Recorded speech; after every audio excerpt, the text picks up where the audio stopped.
Buongiorno, oggi parleremo della prima categoria che abbiamo ricordato precedentemente, quindi i cognomi onomastici, cioè che derivano dal nome proprio del capostipite.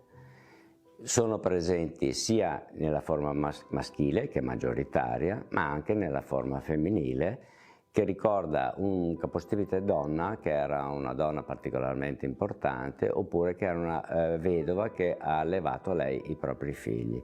Qui a Vittorio ce n'è parecchi, abbiamo della Giustina, della Libera, dell'Antonia, della Coletta, Uliana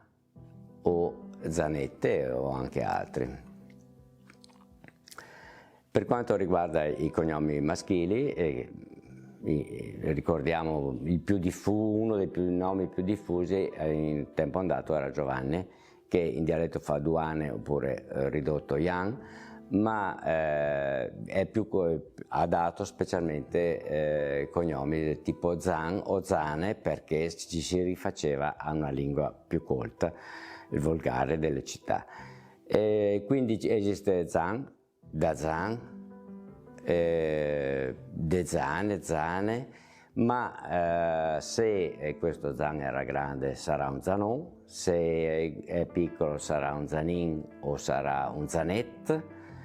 Esistono anche forme, diciamo così, dispregiative, per cui c'è Zanata, in questo caso riferito a una donna, perché nei nostri dialetti il dispregiativo si fa aggiungendo il suffisso at o az.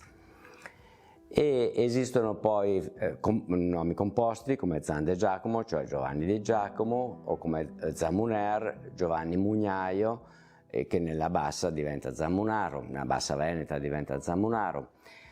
Alcuni cognomi sono facilmente riconoscibili, c'è Polo de Polo, che chiaramente è Paolo, Pini, che chiaramente è da Giuseppe, Giuseppino, e altri sono meno facilmente riconoscibili, come per esempio Marchiori, che deriva dal dialettale Marciò, che vuol dire Melchiorre, oppure altri sono veramente più difficili, come i vari composti di Jacobo,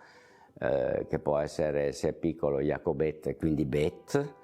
oppure Jacobin e quindi Bino, Bini, oppure come dispregiativo Jacobaz e quindi Baz, Bazzo. Quindi non sempre è facilmente riconoscibile a prima vista il nome, bisogna fare delle ricerche genealogiche e possibilmente fatte bene, che non sono mai facili.